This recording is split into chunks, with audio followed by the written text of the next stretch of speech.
அனைவருக்கும் வணக்கம். என் லைஃப்பில் இந்த மாதிரி ஒரு பெயின்ஃபுல்லான ஒரு சுச்சுவேஷனை நான் ஃபேஸ் பண்ணதே கிடையாது. மனசு முழுக்க வலி வலி மட்டும்தான். இந்த சுற்றுப்பயணத்தில் என்னென்ன மக்கள் பார்க்க வராங்க, அதுக்கு ஒரே ஒரு காரணம் தான் அவங்க என் மேலே வச்சிருக்கிற அன்பும் பாசமும். அந்த அன்புக்கும் பாசத்துக்கும் நான் எப்பவும் கடமைப்பட்டிருக்கிறேன்.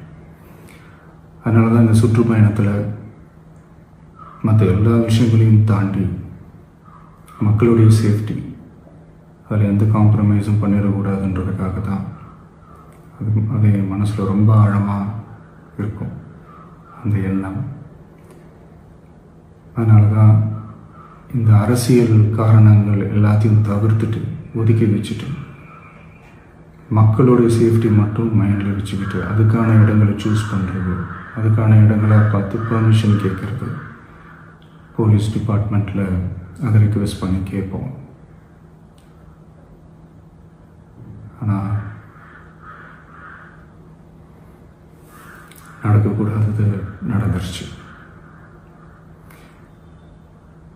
ஆனால் மனுஷன் தானே, அந்த நேரத்தில் அத்தனை பேர் பாதிக்கப்பட்டு இருக்கும்போது எப்படி அந்த ஊரை விட்டுட்டு என்னால் கிளம்பி வர முடியும்? நான் திரும்ப அங்கே போகணும்னு இருந்துச்சுன்னா அதை ஒரு காரணம் காட்டி அங்கே வேறு சில பதட்டமான சுச்சுவேஷன்ஸ், வேறு சில அசம்பாவிதங்கள் அந்த மாதிரி எதுவும் நடந்துடக்கூடாதுன்றதுக்காக தான் நான் அவாய்ட் பண்ணேன். இந்த நேரத்தில் சொந்தங்களை இழந்து தவிக்கிற அத்தனை குடும்பங்களுக்கும் என்னுடைய ஆழ்ந்த இரங்கலை தெரிவிச்சுக்கிறேன். எனக்கு தெரியும், என்ன சொன்னாலும் இது ஈடேயாகாதுன்னு எனக்கு தெரியும். ஹாஸ்பிட்டலில் ட்ரீட் பண்ணிகிட்ருக்கிற எல்லாருமே சீக்கிரமாக க்யூர் ஆகி வரணுன்றதை இந்த நேரத்தில் நான் வேண்டிக்கிறேன். கூடிய சீக்கிரமே உங்கள் எல்லாரையும் நான் சந்திக்கிறேன். இந்த நேரத்தில் எங்களுடைய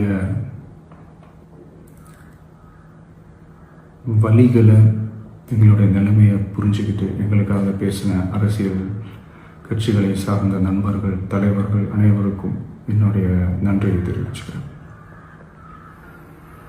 கிட்டத்தட்ட ஒரு 5 மாவட்டத்துக்கு பிரச்சாரத்துக்கு போனோம்.